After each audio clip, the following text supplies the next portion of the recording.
সালামুন আলাইকুম তিবিতুম মুবারাকাতান তয়্যিবা রব্বি আউযু বিকা মিন হামাযাতিশ শায়াতিন ওয়া আউযু বিকা রব্বি আইয়াহদুরুন সুবহানাকা লা ইলমা লানা ইল্লা মা 'আল্লামতানা ইন্নাকা আনতাল আলিমুল হাকীম সুবহানা রাব্বিকা রব্বিল ইজ্জাতি আম্মা ইয়াসিফুন ওয়া সালামুন আলাল মুরসালিন আলহামদুলিল্লাহি রব্বিল আলামিন। সম্মানিত ভিউয়ার্স, আমন্ত্রণ জানাচ্ছি আজকের একটি টপিকটা হলো, আমরা গতকালকে সালাতের প্রথম পর্ব করেছিলাম যে কোরআন পড়াই সালাত। কোরআনে রিচুয়াল যে সাজদা আছে, রুকু আছে, এগুলি আল কোরআনে নেই। আমরা সিজদা, রুকু, বৈঠক এগুলি বলেছি। আজকে আমরা একটা আলোচনা করব, মহান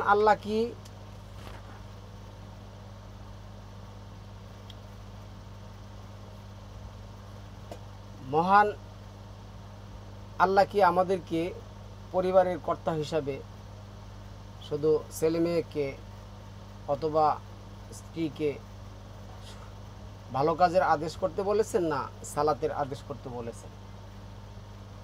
তো আমরা যদি আল কোরআন সম্মানিত ভিউয়ার্স দেখি, এইখানে 53 নম্বর সূরার যে লাস্টের যে আয়াতটা আসছে, এই আয়াতটার মধ্যে দেখুন কি আসছে। 53 নম্বর সূরা নাজমের একেবারে লাস্টের আয়াতটার মধ্যে আমরা যদি দেখি,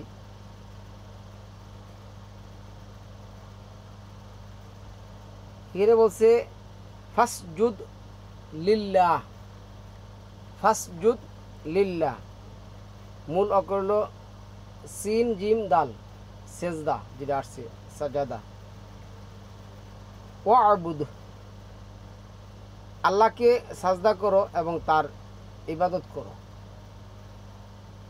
ইবাদত এর মধ্যে সালাতও পড়ে।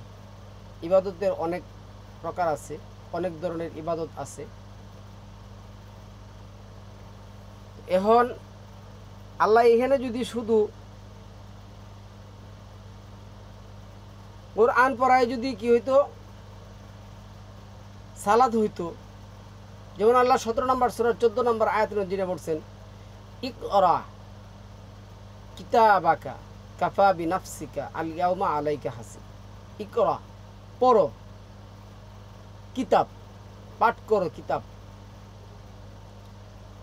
ওইখানে দেখবেন হামজা বা আলিফ পরে জের এবং কাফ রা, ইকরা। আর আমরা যেটা আসছি সাদ লাম দিয়ে যেটা আসছি, ইয়া অথবা সাদ লাম ওয়াও অথবা সাদ লাম দিয়ে যেভাবে বলছেন, সাল্লা, সাল্লু, সাল্লি। তারপরে যেটা আসছে সাল্লা ইউসাল্লি ফাহুয়া মুসাল্লি। এই মুসাল্লি শব্দটা আল কোরআনের দুইটা জায়গার মধ্যে আসছে।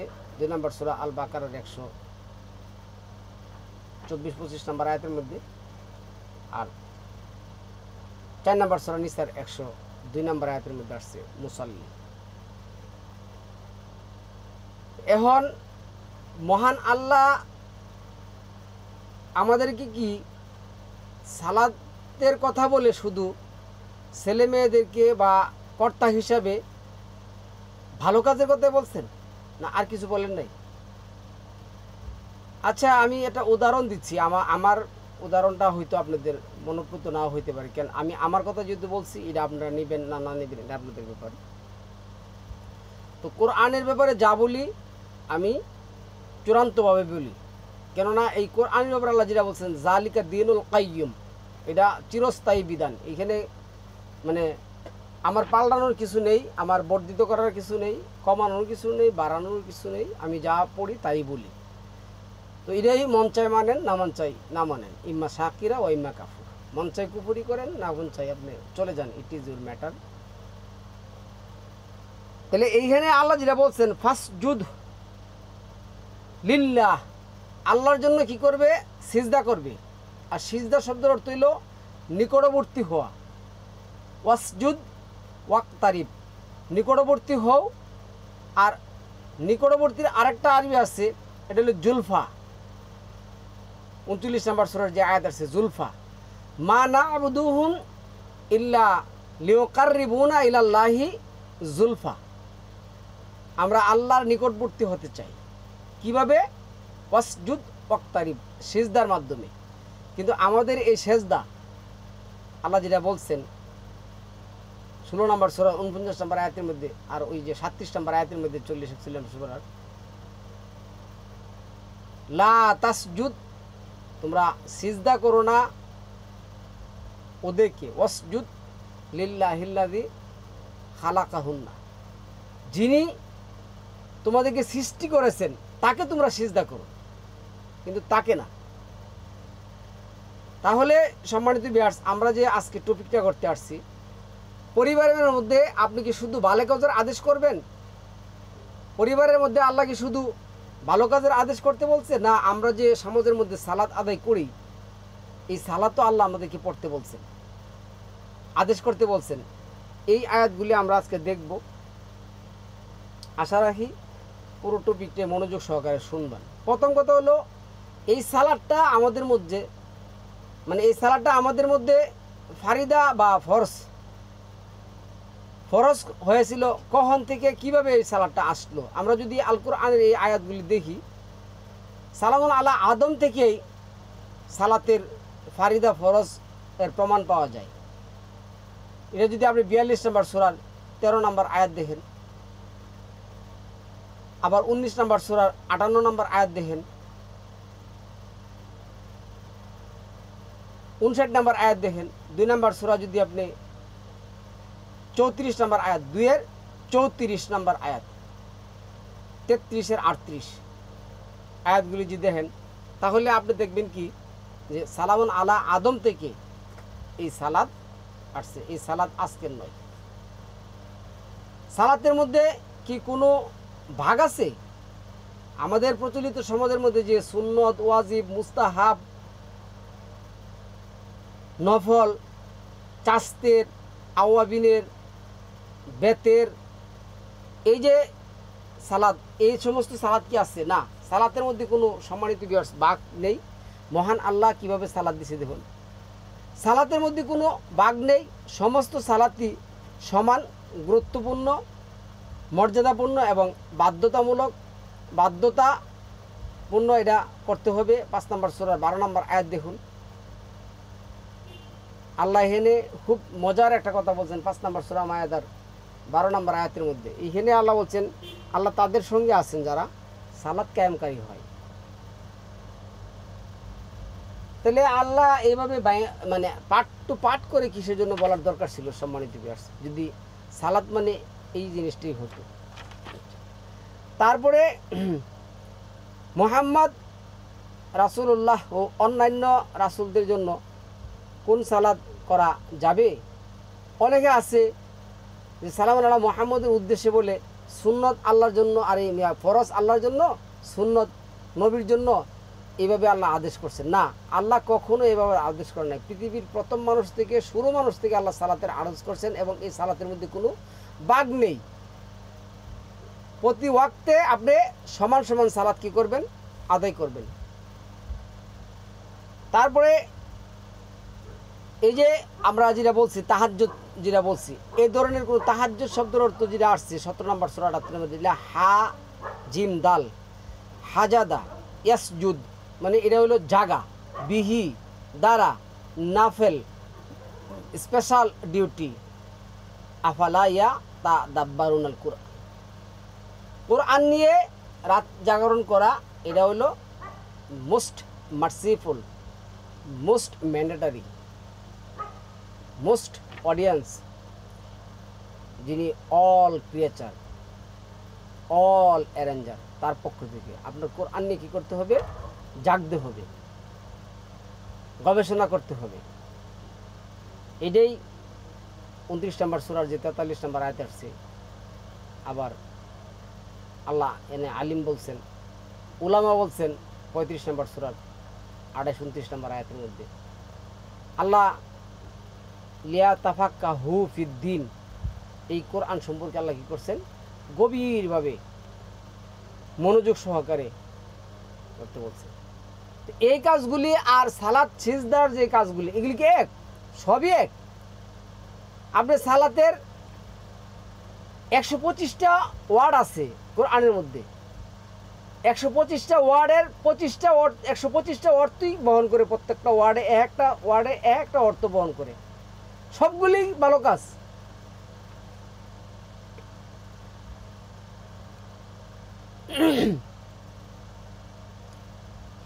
তো এইখানে আপনার কি করতে হবে, যেমন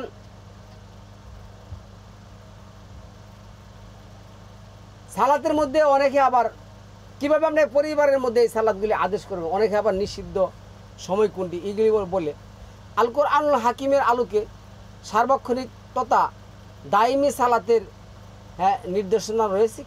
দাইমি সালাত বলতে কি বোঝায়? দাইমি সালাত বলতে কি বোঝায়? তাই সালাতের কোনো নিষিদ্ধ সময় নেই। দাইমি সালাতের নিষিদ্ধ সময় এগুলি এই সমস্ত শব্দ বলতে কোনো কিছু নেই। 2 নম্বর সূরা 43 নম্বর আয়াতের মধ্যে, 5 নম্বর সূরা 12 নম্বর আয়াতের মধ্যে, আবার 70 নম্বর সূরা 23 নম্বর আয়াতের মধ্যে যদি দেখেন, 23 নম্বর সূরা 9 নম্বর আয়াতের মধ্যে সালাতের যে কাদা, পরিবারের মধ্যে কীভাবে আপনি না জানলে কী করবেন, অর্ডার করবেন, আদেশ করবেন। সালাদ এই যে কাদা যেটা আসছে, কাজা বলে প্রচলিত শব্দ কাদা, এটা হচ্ছে আদা। অকাদা রব্বুকা আল্লাহ তা'বুদু ইল্লা ইয়াহু ওয়াবিল ওয়ালিদাইনি ইহসান। তাহলে এইখানে পিতামাতার জন্য যে ইহসান, এই ইহসান যদি আমি বলি যে আমি কোরআন পড়লে পিতামাতার কী হবে, ইহসান হয়ে যাবে, পিতামাতার প্রতি ইহসান হয়ে যাবে, তাকে কাপড় কিনে দিতে হবে না, তাকে কী করতে, এগুলি কিছু করতে হবে না, শুধু আমি কি করব, কোরআন পাঠ করব, তাহলে আমার পিতামাতার প্রতি কী হবে, ইহসান হয়ে যাবে।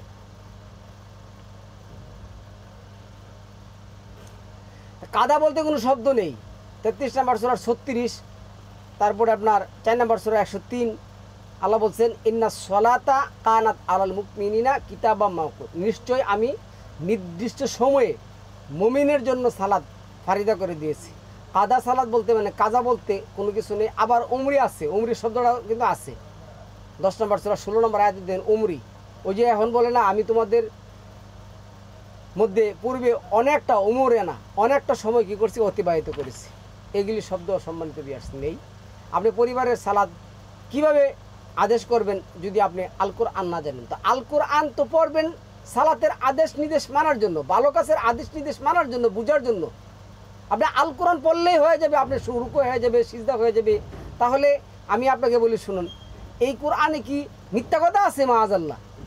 20 নম্বর সূরার যে 70 নম্বর আয়াতের মধ্যে আসছে, তারপরে 120 নম্বর আয়াতের মধ্যে আসছে, 17 নম্বর সূরা যে 109 নম্বর আয়াতের মধ্যে আসছে, তারা সিজদায় লুটিয়ে পড়লো। এই যে সিজদায় লুটিয়ে পড়লো ফেরাউনের মন্ত্রী পরিষদের যে লোকেরা, জাদুঘরেরা, তাদেরকে কে শিক্ষা দিল? তারা লুটিয়ে কই পড়লো? মাটিতে পড়লো নাকি? এখন যারা বলে যে সিজদা বলতে কোনো কিছু নেই, রুকু বলতে কোনো কিছু নেই, তারা ওইখানে ছিল, তাদের উপরে পড়লো। কার উপরে পড়ছে? এইখানে ভালো কাজ বলতে কি বুঝানো? তারা ভালো কাজের কি জানতো?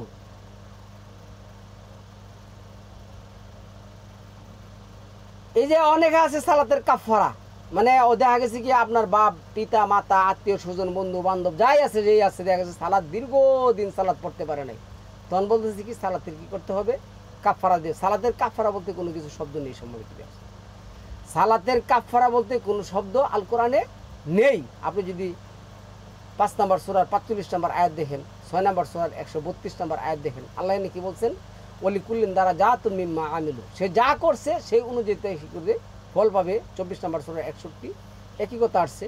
তারপরে 48 নম্বর সূরা 17, তারপরে 18 নম্বর সূরা যে 49 ওয়াজাদু মা আমিলু হাদা, সে যা করবে তাই সে উপস্থিত পাবে। তার 2 ওয়াক্ত সালাত একসাথে করা যাবে কিনা? আপনি পরিবারের মধ্যে কিভাবে আপনি সালাতের অর্ডার করবেন? না, কখনো 2 ওয়াক্ত সালাত একসাথে করা যাবে না। এটা 4 নম্বর সূরা 103 নম্বর আয়াতের মধ্যে আছে। আবার 9 নম্বর সূরার 3 এবং 23 নম্বর সূরার 9 নম্বর আয়াতে দেখুন, করা যাবে না। আল্লাহ বলছে নির্দিষ্ট সময়ে সালাত কি করতে হবে, আদায় করতে হবে। সালাতে ভুল হলে সিজদায় সাহু আছে কিনা, সাহু সিজদা এই শব্দ বলতে কোনো কিছু নেই। ভুল হলে প্রথম থেকে শুরু করতে হবে। 18 নম্বর সূরা 24 নম্বর আয়াতের মধ্যে, 22 নম্বর সূরা 26 নম্বর আয়াতের মধ্যে আছে। ভুল হলে প্রথম থেকে শুরু করতে হবে। সুহ সিজদা বলতে আল কোরআনে কোনো কিছু নেই। আপনি পরিবারে কিভাবে সালাতের আদেশ করবেন, আল কোরআন ভিত্তিক পরিবারের মধ্যে কিভাবে সালাতের আদেশ করবেন তা আপনি নিজেই জানেন না। এখন আপনি বলবেন যে না, সালাত বলতে কোনো কিছু নেই, এটাই বলো, একবারে সোজা, এগুলি কিছু জানতে হবে না, বলে দেন যে সালাত বলতে কোনো কিছু নেই, ওই ভালো কাজ করো তাই হবে।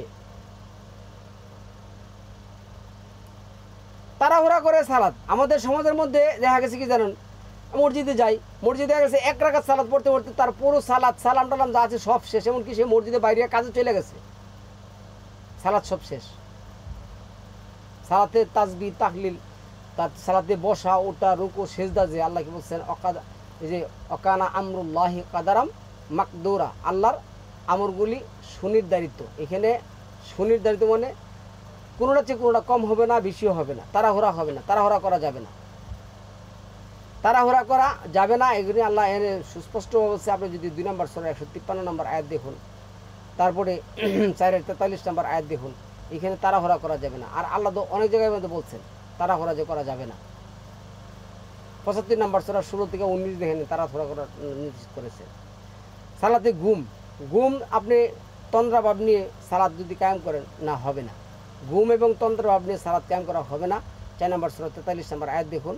সালাতে কোরআন ছাড়া অন্য কিছু পাঠ করা যাবে কিনা, না, সালাতে কোরআন ছাড়া অন্য কিছু পাঠ করা যাবে না। 2 নম্বর মানে 29 নম্বর সূরা 45 নম্বর আয়াত, 35 নম্বর সূরা 29 নম্বর আয়াত, 20 নম্বর সূরা 73 নম্বর আয়াত। ফাকরাউ মা তায়াসসারা মিনাল কুরআন উতলু মা উহিয়া ইলাইকা মিন কিতাবি রাব্বিক। তোমার কাছে যে কিতাবের মধ্যে যা ওহী করা হয়েছে তাই পড়বে, কোরআনের মধ্যে থেকে বাইরে যাওয়া যাবে না। এই যে আত্তাহিয়াতু, গতকালকে বলছে আত্তাহিয়াতু লিল্লাহি ওয়াস সালাওয়াতু, এটা কোরআনের মধ্যে নেই, এটা পড়া যাবে না। সুবহানাকাল্লাহুম্মা ওয়া বিহামদিকা তাবারাকাসমুকা, এটা পড়া যাবে না। হ্যাঁ, এবারে আপনার যে প্রচলিত যে আছে আল্লাহুম্মা সাল্লি আলা মুহাম্মদ ওয়া আলা আলি মুহাম্মদ, এগুলি পড়া যাবে না। সুবহান রাব্বিয়াল আলা, সুবহান রাব্বিল আযীম, এগুলি পড়া যাবে না। আউযু বিল্লাহি মিনাশ শাইতানির রাজিম বলা যাবে না। কাদ কামাতিস সালাহ বলা যাবে না। হাইয়া আলাস সালাহ বলা যাবে না। হাইয়া আলাল ফালাহ বলা যাবে না। আসসালাতু তাহিরুম মিনান নাওম বলা যাবে না। এগুলি কিচ্ছু বলা যাবে না, কোরআন থেকে পাঠ করতে। এগুলি একটা কোরআনের মধ্যে নেই। আল্লাহুম্মা সাল্লি আলা মুহাম্মদ ওয়া আলা আলি মুহাম্মদ কামা সাল্লাইতা আলা ইব্রাহিম, এগুলি কিচ্ছু নাই কোরআনে, এগুলি পড়া যাবে না। পড়লে শিরক হবে, সালাত হবে না। সালাত কায়েমে নারী পুরুষের মধ্যে পার্থক্য না। এই সালাত কায়েমে নারী পুরুষের মধ্যে কোনো পার্থক্য নেই, শুধু এটি ভণ্ড প্রতারক মোল্লাদের এ কথা, এগুলি কোনো পার্থক্য নেই সালাত কায়েমের মধ্যে। সালাত কায়েমে নারী এবং পুরুষের মধ্যে কোনো পার্থক্য নেই। আপনি যদি 4 নম্বর সূরা 124 নম্বর আয়াত দেখেন, 40 নম্বর সূরা 40, 3 নম্বর সূরার 195 নম্বর আয়াত দেখেন, এনে কোনো পার্থক্য আল্লাহ করে নেই। আল্লাহ বলছে মান জা আবিল হাসানা ফালাহুল আশরু আমসালুহা, যে ব্যক্তি ভালো কাজ করে আসবে। এখানে আল্লাহ বলে না যে মহিলা যে পুরুষ, যে ব্যক্তি কোরআন ভিত্তিক ভালো কাজ করবে তাকে কী করা হবে, 10টা বাণীকে দেওয়া হবে।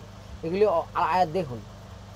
সালাতের মধ্যে কসর বলতে কি বুঝায়? কসর, এই যে কসর বললে, কসর বলতে কোনো কিছু নেই। এরা যেটা বলে কসর অর্থ কি? সংক্ষিপ্ত। তো আর অর্ধেক অর্থ নিসফুল। আপনি যদি 4 নম্বর সূরা 12 এবং 11 নম্বর আয়াত দেখেন, এনে আছে নিসফুল শব্দের অর্থ হলো অর্ধেক, আর কসর শব্দের অর্থ হলো সংক্ষিপ্ত। এটা 4-এর 101-এ আসছে। তো এইখানে যেটা আসছে কসর শব্দের অর্থ সংক্ষেপ করা। সংক্ষেপ মানে কি?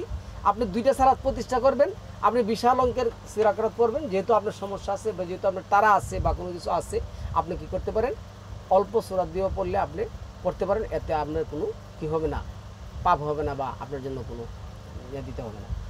ইমামের পিছনে সালাত কায়েম সূরা আয়াত পাঠ করতে হবে কিনা? অবশ্যই পাঠ করতে হবে। সালাতে ইমামের অনুসরণ অবশ্যই সূরা আয়াত পাঠ করতে হবে, অর্থাৎ ইমাম যা পাঠ করে মুক্তাদিকে তা পাঠ করতে হবে। আর বলতে পারেন কীভাবে পাঠ করব? তাহলে আপনি যদি এই 17 নম্বর সূরার 110 নম্বর আয়াত দেখেন, কি আসছে, ওয়ালা তাজহার বি সলাতিকা ওয়ালা তুহাফিজ বিহা অবতাকি বাইনা যালিকা সাবিলা, অবতাকি বাইনা যালিকা সাবিলা। তুমি স্বর উঁচু করবে না, নিচু করবে না। তাহলে স্বর যদি মধ্যম হয় তাহলে ইমামের সুর কী করবে, সবাই শুনবে, ইমাম যা বলবে মুক্তাদি তা বলবে। তবে সালাতের মধ্যে আল্লাহ যেটা বলছেন 2 নম্বর সূরা আল বাকারা 145 নম্বর আয়াতের, আরে শুধু 45 নম্বর আয়াতের মধ্যে, 153 নম্বর আয়াতের মধ্যে ওয়াস্তাঈনু বিস-সাবরি ওয়াস-সালাত, ধৈর্য এবং অধ্যবসায় সহকারে কী করবেন, আপনি সালাতের মধ্যে চাবেন। তো আপনি যখন সালাতের মধ্যে চাবেন তাহলে আপনি কী করতে পারবেন না, সবাই আপনি জুড়ে জন পড়বেন, ওই কোরআনের আয়াত জন মানবেন, তাহলে সবাই করতে পারবে। ইমামের পিছনে সালাত এগুলি করতে পারবেন। এটা 75-এর 18, 73-এর 20, 6-এর 90 এই আয়াতগুলি দেখুন। ইচ্ছাকৃতভাবে সালাত পরিত্যাগকারীর বিধান কি? যারা ইচ্ছাকৃতভাবে সালাত পরিত্যাগ করে তাদের বিধান কি? এখানে যেটা বলছেন, ইন্নাল্লাযীনা আমানু ওয়া আমিলুস সালিহাত, ঈমান আনো তারপরে আমলে চলে করো, ভালো কাজ করো, কিন্তু আকিমুস সালাত, এটা মানে আমি কিভাবে বলে, ওরা আল্লাহ ভালো জানে, মানে ওদেরকে যে কোন গুণে ধরছে আর কোন শয়তানে ধরছে আল্লাহ ভালো জানে। তাহলে এনে কী করছে যে 5 নম্বর সূরা 43 নম্বর আয়াতের মধ্যে 43 থেকে যদি আপনি 50 নম্বর আয়াত দেখুন তাহলে বুঝতে পারবেন 5-এর 12 73-এর 75-এর এই যে আছে ইচ্ছাকৃতভাবে সালাত পরিত্যাগকারী সরাসরি কাফের তথা মুরতাদ হয়ে যাবে, কারণ সে নিজে ইচ্ছাকৃত ইলাহ বানিয়ে আল্লাহর আইন বর্জন করেছে। আল্লাহ যেটা বলছেন 5 নম্বর সূরার এই 43 থেকে 50 এখানে মানে কোরআনের মাধ্যমে কী করতে হবে, বিচার কাজ ফয়সালা করতে হবে। 5 নম্বর সূরা 12 নম্বর আয়াতের মধ্যে আল্লাহ বলছেন আমি তার সাথে এসেছি সালাত কায়েম করে। 75 নম্বর সূরার 31 থেকে 34, 74 নম্বর সূরার 41 থেকে 43, 2 নম্বর সূরার 217, তারপর হইল 5-এর 54, তারপর 45-এর 23। সালাত পরিত্যাগকারী ইচ্ছাকৃতভাবে সালাত পরিত্যাগকারী মুরতাদ কাফের, সে মুরতাদ কাফের হবে। তারপরে এই যে গোসল প্রচলিত যে উদু সব ভঙ্গের কারণ কি এরা যদি বলে, আল কোরআনে গোসল তথা প্রচলিত উদু ভঙ্গের নিম্নে লিখিত কারণগুলো উল্লেখ করা হলো। জুনুব তথা স্বামী স্ত্রী মিলনের মাধ্যমে অপবিত্র হলে 5-এর 6, 4-এর 43 আপনার গোসল করতে হবে। এনে গাছালা এক ছিল থেকে আসছে গোসল, এনে গাছাল শব্দ অর্থ ধোয়া, হাত পা মুখ ধোয়া, আর গোসল অর্থ হলো মুগদাসিলুম। আচ্ছা, পায়খানা প্রস্রাবের কারণে 4 নম্বর সূরার 43, 5 নম্বর সূরার 6। পায়খানার রাস্তা দিয়ে বায়ু জাতীয় কিছু বের হলে 22-এর 29, 4-এর 43, 5-এর 6। ঘুমিয়ে গেলে নিদ্রাচ্ছন্ন আসলে কি করতে হবে, আপনার কি করতে হবে, এভাবে হবে না, আপনার এটা বাদ দিতে হবে। তবে ধূমপান করলে বা কোনো অপবিত্র খাদ্যদ্রব্য গ্রহণ করলে আপনার সালাত হবে না। এটা 7 নম্বর সূরার 157, 5 নম্বর সূরার 4, 44 নম্বর সূরার 10 নম্বর আয়াতের মধ্যে আসছে, হবে না আপনার সালাত। কী করলে আপনি, আচ্ছা, কোনো অশ্লীল কাজে জড়িত হলে আপনার সালাত হবে না। 6-এর 51, 6 নম্বর সূরার 51 নম্বর আয়াতের মধ্যে সালামুন আলা মুহাম্মাদের হাদিস আছে, এখানে ভালো করে দেখবেন। মহিলাদের হাইজ মাসিক ঋতুস্রাব নিফাস সন্তান প্রসবের পর সালাত কায়েমের বিধান কি? মহিলাদের হাইজ মাসিক ঋতুস্রাব নিফাস সন্তান প্রসবের পর সালাত কায়েমের বিধান আল কোরআনে, এইখানে মোস্ট ইম্পর্টেন্ট একটা বিষয়, এটা আসছে কোরআনের আলোকে সালাতের বিধান পুরুষ মহিলা উভয়ের জন্য সমানভাবে সার্বক্ষণিকভাবে ফরজ, বাধ্যতামূলক, ম্যান্ডেটরি। সুতরাং মহিলাদেরকে হাইজ মাসিক ঋতুস্রাব ও সন্তান প্রসবের পর তথা নিফাস অবস্থায় সালাত কায়েম বাস্তবায়ন করতে হবে, কারণ আল্লাহ রাব্বুল আলামিন নারীদেরকে হাইজ নিফাস অবস্থায় সালাত কায়েম করতে আল কোরআনে কোন আয়াতে নিষেধ করেন নাই। আল্লাহ কোনো আয়াতে নিষেধ করেননি, বয়ংস আল্লাহ আরও উদ্দেশ্য অমাইয়া আসু আন যিকরির রাহমান নুকাইয়িদ লাহু শয়তান ফাহুয়া লাহু কারীন। যদি আল্লাহর বিধান হতে তুমি 1 মিনিটের জন্য কি হও, বহির্গত হও, তাহলে শয়তান তোমার বন্ধু হয়ে যাবে। সালাতের নির্দেশ পুরুষ মহিলা সকলের জন্য, সালাতের নির্দেশ কি শুধু পুরুষ না মহিলা সকলের জন্য সালাতের নির্দেশ এনে যেটা আসছে 2-এর 43, 3-এর 43, 22-এর 78, 43-এর মানে 73-এর 20, তারপরে আসছে যেটা 2-এর 83, 110। ইবাদতে কোনো নিয়ম নারী পুরুষের মধ্যে পার্থক্য আছে কি না? কোনো নিয়মে নারী পুরুষের মধ্যে পার্থক্য নেই। 4 নম্বর সূরার 124 নম্বর আয়াতের মধ্যে আসছে, মানে 16 নম্বর সূরা নাহালের 97 নম্বর আয়াতের মধ্যে আসছে, 3 নম্বর সূরা 195 নম্বর আয়াতের মধ্যে 40 নম্বর সূরার 40 নম্বর আছে। মহিলাদের হাইজ মাসিক অবস্থাকে নাজাসুন অপবিত্রতা না বলে আজা বা কষ্ট বলা হয়েছে। আল্লাহ বলেছে ওয়াস আলুনাকা আনিল মাহিদ, তুমি বলো কুল হুয়া আজা, এটা নারী মাতৃত্বজনিত একটা কারণ। এখানে অপবিত্র বলতে কোনো কিছু আসে নাই, অপবিত্র বলতে কোনো কিছু আসে নাই, বলে নাই। আর অপবিত্র আরবি হচ্ছে নাজাসুন, যেটা এই 9 নম্বর সূরার যে 28 নম্বর আয়াতের মধ্যে দেখবেন। সালাদ সার্বক্ষণিকভাবে ফরজ, ফারিদা, অত্যাবশ্যক নারী এবং পুরুষ উভয়ের জন্য, এনে আল্লাহ বলে দিয়েছেন, এখানে আমাদের মাতব্বরি করার কিছু নেই। তারপরে সকালের জন্য মাআরিস 23 নম্বর 70 নম্বর সূরার 23 নম্বর আয়াতের মধ্যে দাইমুন সার্বক্ষণিকভাবে সালাত আপনাকে কী করতে হবে, আয়াত করতে হবে। এখন এই আয়াত দিয়ে সেরা কতগুলি পাগলের গোষ্ঠী আছে, বন্ডের যুগাল আছে, মানে মাজার পূজারি আছে, ওরা কি করে বলে দাইমুন সালাত মানে আমি সবসময় কী করবো, সবসময় সালাত মানে আপনি ভালো কাজ করবেন, সবসময় কি আপনি সেজদা দিয়ে থাকবেন, সবসময় দিয়ে রুকু দিয়ে থাকবেন, আর ওই আয়াতগুলিতে জানে না কখন কখন আপনি রুকু দিবেন, সেজদা দিবেন। 6টা টাইম আল্লাহ কি করে দিছে, মেনশন করে দিছে, এই 6টা টাইমে তুমি কি করবে, সেজদা দিবে, রুকু দিবে, কিয়াম করবে। তো বলে সর্বক্ষণ মানে কি, তাহলে যদি সালাত মানে যদি ইয়া হয়, এই প্রচলিত ইয়া হয়, তাহলে আমি কি সর্বক্ষণ সেজদা অবস্থায় থাকবো? সকাল থেকে সন্ধ্যা থেকে সেজদা দিতে? কত ধরনের শয়তান আছে এ ভাব সমাজে, তো এগুলো থাকবে। আল্লাহ যেটা বলছেন এই যে এই মানে এই 25 নম্বর সূরার 31-32 নম্বর আয়াতের মধ্যে, আবার 6 নম্বর সূরার 112 নম্বর আয়াতে বলছেন না, আমি শয়তান লেলিয়ে দিয়েছি। আল্লাহ বলছে তো লেলিয়ে দিয়েছি, থাকবেই শয়তান। এই শয়তানগুলি আপনাদেরকে কোরআনের জানে না, কোনো আয়াত নিয়ে সেটা কোনো কিছু তারা কী করে না শেষ করে না, না জেনে মানুষের কাছে এই বিভ্রান্তি উদ্ভব কিচ্ছা কাহিনী ছড়ায়। আচ্ছা, তারপরে যে সালাত আল্লাহ রাব্বুল আলামিন ফরজ করেছেন, তো আল্লাহ তালাই একমাত্র একক সর্ব আইনদাতা, সর্ববিধান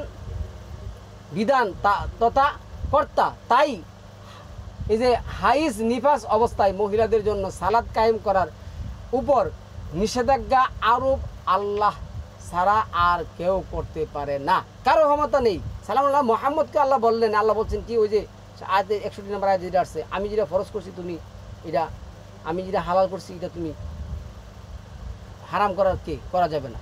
আয়াতগুলি যদি আপনি দেখেন, আমি খুব ধীরস্থরে বলতে, এটা হলো 6 নম্বর সূরা 57 নম্বর আয়াতের মধ্যে, 12 নম্বর সূরা 40 নম্বর আয়াতের মধ্যে, 66 নম্বর আয়াত আছে, 12-66তে আছে, 18-26, 28-70, 88, 5-50, 13 নম্বর সূরার 31 নম্বর আয়াত, 3 নম্বর সূরার 154, 42-10, 13, 21।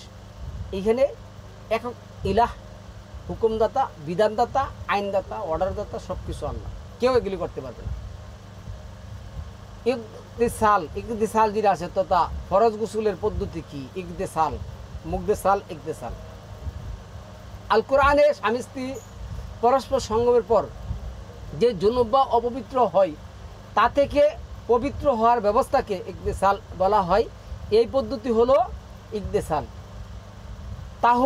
এই যে তাতহুর সর্ব উত্তম রূপে শরীর ধৌত গোসল করা মাধ্যমে পরিপূর্ণ পবিত্রতা লাভ করা। এটা 4 নম্বর সূরার 43 নম্বর আয়াত, 5 নম্বর সূরার 6 নম্বর আয়াত। আল্লাহ বলে দিয়েছেন এগুলি করতে।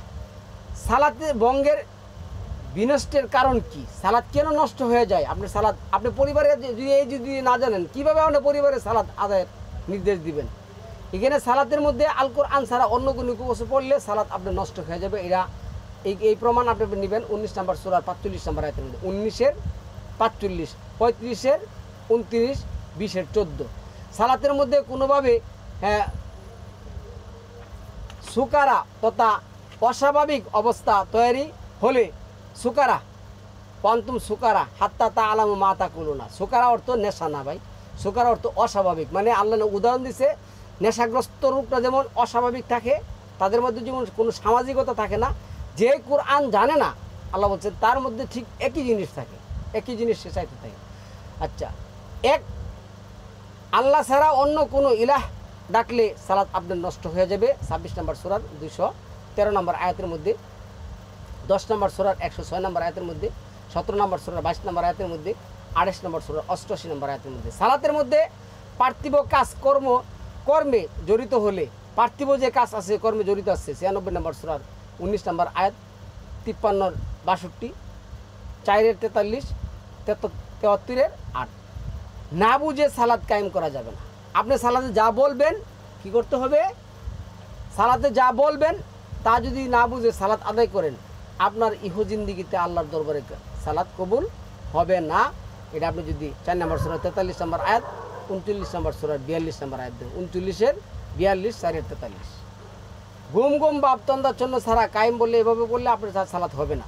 মানে সালাত ভঙ্গের কারণগুলি বলতেছি, 4 নম্বর সূরার 43, 39, 42। তাড়াহুড়া করে সালাত করলে সালাত হবে না, আপনার সালাত নষ্ট হয়ে যাবে। 20-এর 114, 75-এর 16, 2-এর 45, 73-এর 4। সালাতের মধ্যে কি হাসাহাসি করলে সালাত আপনার হবে না। 8-এর 35-এ আছে, 4-এর 60-এ আছে, 4-এর 43-এ আছে, 53 সাইডে আছে, 9-এর 82-তে আছে। সালাতের মধ্যে ঠাট্টা বিদ্রুপ করলে আপনার সালাত নষ্ট হয়ে যাবে। 2-এর 231-এ আছে, 5-এর 57-তে আছে, 58-তে আছে, 18-এর 106-এর মধ্যে আছে। সালাতের মধ্যে কথাবার্তা বললে আপনার সালাত নষ্ট হয়ে যাবে। 23-এর 2, 9, 30-এর 31, তারপরে 20-এর 14। তাহলে সম্মানিত ভিউয়ার্স, আপনি পরিবারের কর্তা, আপনি কি করবেন? সালাতের আদেশ করবেন। আপনাকে সালাতের আদেশ করতে আপনাকে কি করছে বলা হয়েছে। এই প্রত্যেকটি মুসলিম পরিবারে কোরআন ভিত্তিক সালাত কায়েম করতে হবে, যেমনিভাবে নবী রাসূলগণ করেছিলেন। যেমন আল্লাহ রাব্বুল আলামিন মুহাম্মদ রাসূলুল্লাহ সালামুন আলাইহিকে ওহী তথা প্রত্যাদেশ করলেন, কি করছেন, ওয়া আমুর আহলাকা বিসসালাতি ওয়াসতাবির আলাইহা, এবং হে রসুল তুমি তোমার পরিবারকে সালাত